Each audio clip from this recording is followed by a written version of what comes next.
Bom dia, pessoal.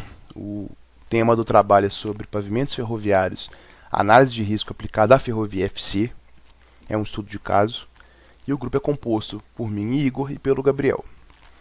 O trabalho foi dividido em duas principais partes, então eu vou estar introduzindo um pouco sobre o pavimento ferroviário e sobre o caso em si, e o Gabriel vai estar concluindo o trabalho falando sobre análise de risco relacionada ao caso da ferrovia FC, certo?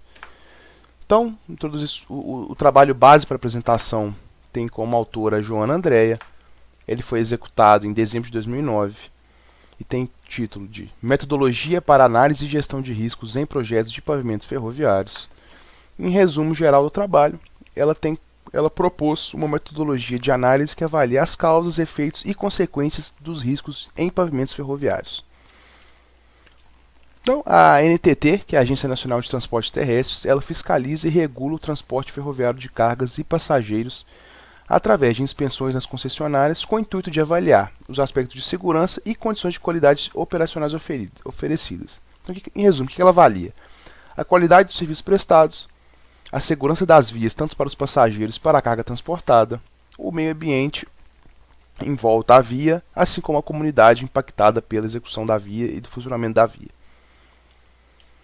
Então, esse controle ele consiste na redução de acidentes e na mitigação de suas potenciais consequências.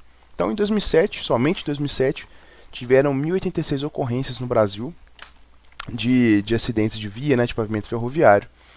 E ela divide esses acidentes em 5 principais grupos, só que eu quero dar atenção principalmente para esse vermelho aqui, que é de via permanente, que é responsável por quase 40% dos acidentes de pavimento ferroviário. E o que é essa via permanente? É a via em si da ferrovia, é a brita, é o trilho, é o dormente. Então, devido a isso, o trabalho da autora é focado somente na via permanente. Então, ela verifica uma enorme necessidade de implantar uma metodologia apropriada de manutenção dos pavimentos ferroviários para hierarquizar as áreas de risco e planejar de forma adequada as medidas de manutenção. Então, é legal falar que o trabalho é um estudo de caso, então ele vai falar somente sobre a FC, que é a Estrada de Ferro Carajás. Ela tem uma extensão total de 892 km. Ela conecta o minério produzido na província mineral de Carajás, no Pará, até o porto de Itaqui, em São Luís do Maranhão. Ela foi inaugurada em 85, só que já em 97 a Vale obteve concessão para operar o serviço de carga de passageiros. E em 2007 foram transportados mais de 100 milhões de toneladas de carga em 2007, como foi dito. Então você tem aqui no mapinha que vocês podem ver, ela conecta o interior aqui do Pará, a pontinha do Pará até Maranhão, que é a saída aqui para a Europa, para fazer as cargas do minério. Então, para a realização das análises de risco, o autor estabelece as especificações e critérios de projeto para a verificação dos mesmos. E como ele vai fazer isso? Através da metodologia TMD. O que é a metodologia TMD? Então são 3 etapas. Você tem a etapa T de trecho, M de mecanicista e D de desempenho. Na etapa de trecho, é feita a subdivisão da via em setores ou trechos de referência menores, a partir da demarcação de segmentos com subleito caracterizado por um mesmo domínio geológico ou geotécnico. Em resumo, você vai definir trechos menores de estudo, que têm mesmas características geotécnicas, para ficar mais fácil de você definir seu estudo. Então, o mecanicista vai ser feitas as especificações das características mecânicas desejáveis ou admissíveis para os materiais ou estruturas e necessidade de cadernos de encargos com especificações de valores mínimos, médios e critérios de aceitação com base no tipo e na quantidade de ensaio realizado. Então, nessa parte do projeto, do processo, vão ser definidos os parâmetros do projeto. Então, o que vai ser aceitável, o que não vai ser aceitável, quais são os inputs de valores, quais são os outputs. Então, basicamente, são os parâmetros aceitáveis para o projeto. E, por fim, no desempenho, serão estabelecidos procedimentos e técnicas de controle e monitoramento da via para aferição das características pré-estabelecidas. Então, no processo anterior, foi definido todas as características do projeto, os parâmetros, o que será construído, e no desempenho você vai fazer um documento técnico para controle do que foi estabelecido. Além da elaboração da análise de risco, para hierarquização das áreas de risco e, consequentemente, planejar a manutenção da via, o que será apresentado pelo Gabriel na segunda etapa da apresentação. Então, a primeira parte é a setorização da via e escolha do trecho de referência. Conforme eu disse, essa escolha é através de domínios geológicos e geotécnicos regionais. Então, foi definido um trecho com características similares, e o trecho definido da via foi o quilômetro 542.850, da locação 35, até o quilômetro 619.986, da locação 41. Então, você tem a locação 41 aqui e a locação 35 aqui. E esse vai ser o trecho de estudo do trabalho da autora. Algumas características breves do trecho escolhido. Ele tem 77 km de extensão, então é um trecho grande, né? Então é um trecho satisfatório para o trabalho. Ele é situado entre os municípios de Açailândia e Marabá. Ele tem como principal solo silto arenoso e argilo arenoso, que tendem a sofrer expansões que induzem a instabilização dos taludes ferroviários. Tem um relevo local caracterizado por colinas e morrotes. Clima tropical úmido, ou seja, verão muito chuvoso e inverno seco. Período chuvoso de novembro a maio, precipitações médias de 2.090 milímetros por ano. Isso é muito, tá, pessoal? Muito. Atualmente a gente está fazendo uma obra lá no Pará, lá em Marabá. E realmente de novembro a maio, ali, principalmente ali em janeiro, fevereiro, é impossível. Realmente chove muito, você não consegue executar nenhum tipo de serviço. Tem que ter um planejamento bem assertivo para você não errar na mão na obra. E você tem uma vegetação formada por florestas e cerrados. Então, definido meu trecho de estudo, eu vou estar definindo agora os parâmetros do meu projeto. Então, nesse método, né, o TMD, o pavimento ferroviário é caracterizado como estrutura em multicamadas. Então, ele separa o pavimento ferroviário em camadas menores de estudo. Então, você tem inicialmente os trilhos, os dormentes e a fixação, que são a parte da superestrutura ferroviária. Você tem o lastro, o sublastro e o subleito, que fazem parte da infraestrutura ferroviária. Então ele divide essas camadas para ficar mais fácil de você estudar a análise de tensão e deformação entre essas camadas. Então só um vídeo breve, pessoal, porque a gente não tem a matéria no Cefet, né? Então provavelmente vocês nunca devem ter visto isso aqui. E eu acho interessante, só para vocês verem como que é feita, né? Então esse aqui é a montagem só da superestrutura, tá? Então a parte da infra já está toda executada. Então inicialmente você vai lançar os trilhos inferiores aqui ao longo da via, né? E depois você vai partir para a montagem da grade ferroviária, que é a montagem dos dormentes, com as dimensões e especificações de projeto já prontas. Então o que é interessante ver aqui? A montagem da via é toda feita sobre a estrutura da via, então você não precisa de muito espaço lateral para montar a via. Você tem esses equipamentos aqui que vão correndo no trilho e vão jogando a posicionamento dos dormentes, como vocês podem ver na via aí. Então você vem com os dormentes já posicionados na grade metálica, vai chegar na hora de posicionamento e vai colocando na posição conforme o projeto. Aí.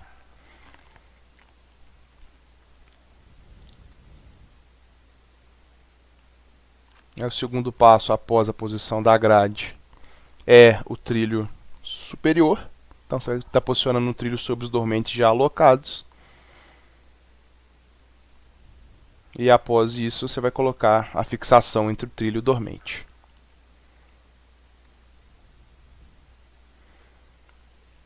Aí você tem o nivelamento da via, né, segundo o grade, vai nivelando com essa máquina. E por fim você tem a descarga da brita sobre o lastro. Beleza, pessoal? Então esse aqui é o processo de execução da superestrutura da ferroviária. Então, os parâmetros, né? Para permitir a avaliação da qualidade do pavimento, o autor define premissas de projeto na fixação de valores mínimos e admissíveis para tensões, deformações ou deslocamentos das camadas do pavimento ferroviário. As camadas que eu acabei de apresentar para vocês. Esses valores visam garantir adequados padrões de rigidez e estabilidade ao pavimento, permitindo uma redistribuição de tensões e deformações compatíveis de cada camada. É interessante falar que esses valores de parâmetro, né, foram obtidos por ensaios que simulam condições reais da via FC, e além de todas as explicações da FC, né, o número de eixos passantes, velocidade do trem, então tudo foi levado em consideração para chegar nesses parâmetros. Então, os parâmetros são esses 6 parâmetros aí, na verdade são 5 parâmetros mais a solicitação da via, né? Então eu tenho 5 colunas, primeira é a itemização, A segunda são os parâmetros do projeto. A terceira são os valores de referência para o projeto. A quarta são os parâmetros de controle. E, por fim, os valores de controle.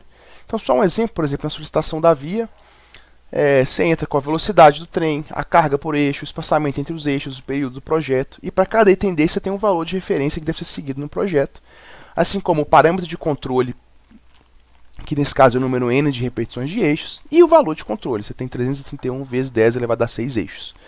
Podemos pegar mais um exemplo aqui, por exemplo, os trilhos. Você também tem os parâmetros de projeto para pôr o trilho, então você tem a bitola específica, você tem um tipo específico, você tem um módulo aço específico, assim como o valor de referência para cada um desses itens que eu citei.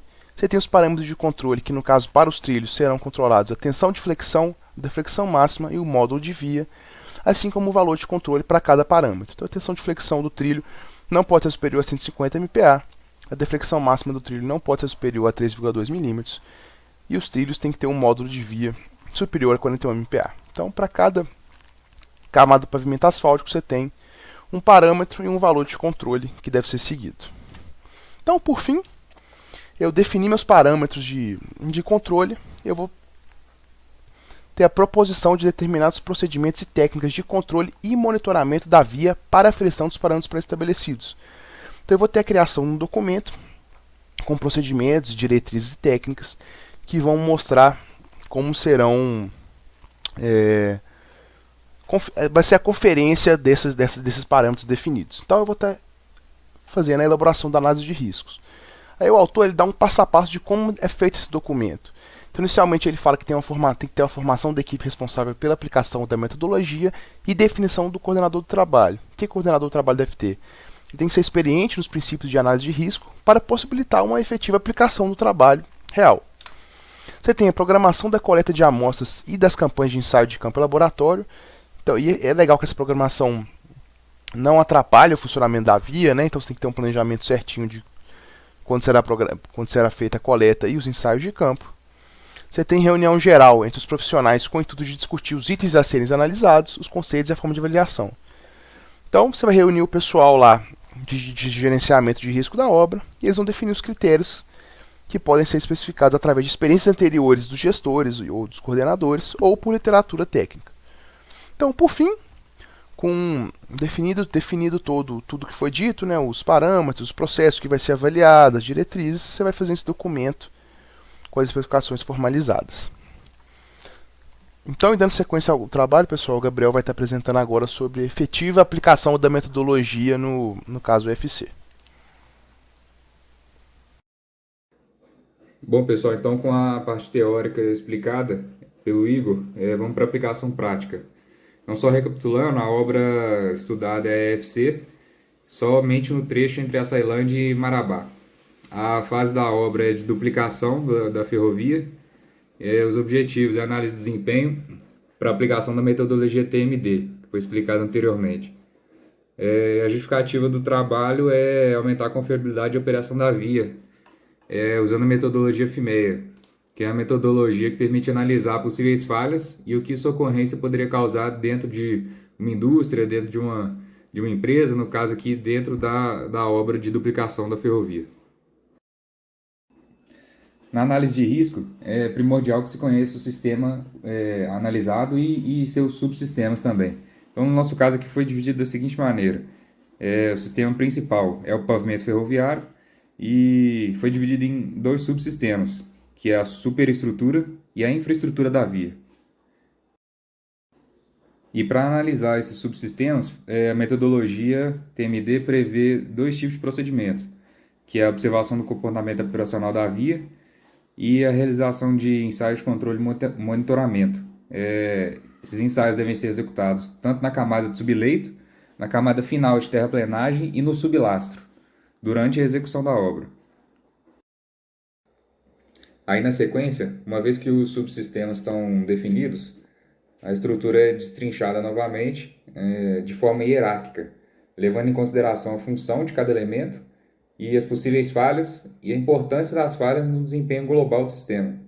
Não quer dizer se um item desses falhar, o sistema todo vai falhar, mas eles estão em ordem de importância. Então, por exemplo, aí, que o trabalho considerou mais importante foi o trilho, depois os dormentes, depois os acessórios de fixação dos dormentes aos trilhos.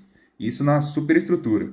Já na infraestrutura, foi considerado como mais importante o lastro, depois o sublastro e, por último, o subleito. Com a estrutura toda definida, são utilizados alguns índices de criticidade para avaliação das possíveis falhas. Então, no caso da ferrovia, foram utilizados índices de detecção, de ocorrência e de severidade. Os de detecção estão relacionados à influência indireta que o controle e monitoramento tem sobre a probabilidade de ocorrência dos eventos. Então, avaliar se os controles que são feitos atualmente conseguem detectar possíveis falhas. Os índices de ocorrência com a frequência que ocorrem os eventos. Então, sempre que possível, eles são calculados com base em dados históricos. Já os índices de severidade estão relacionados às consequências dos impactos previstos. Então, o quão séria é a consequência de cada possível falha que pode ter.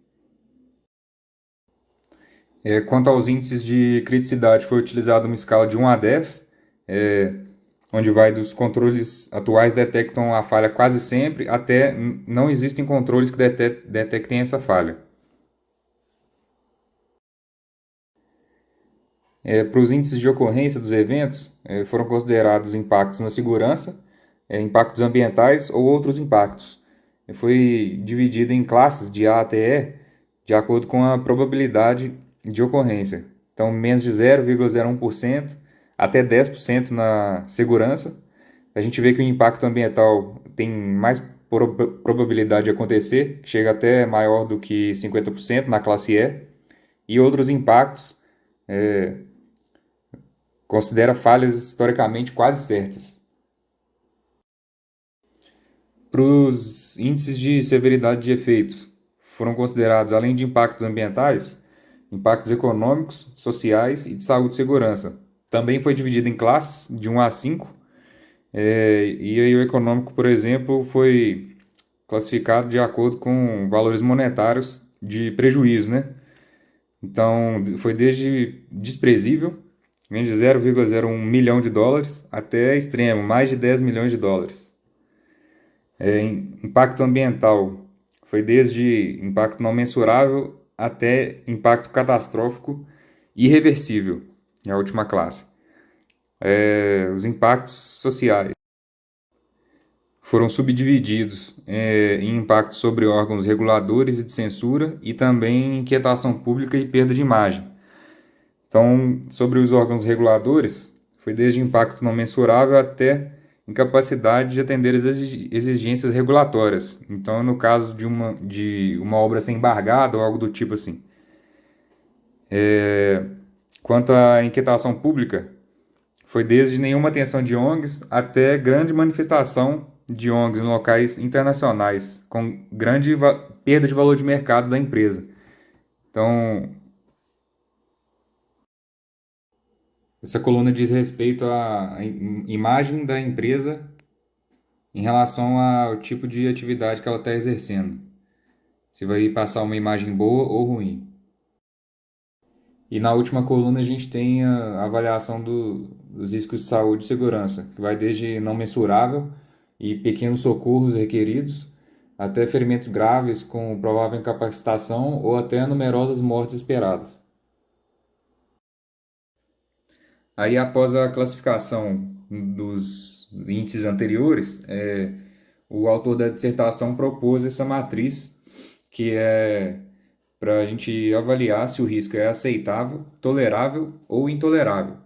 Então, a gente tem no eixo vertical as classes de ocorrência e no eixo horizontal as classes de severidade.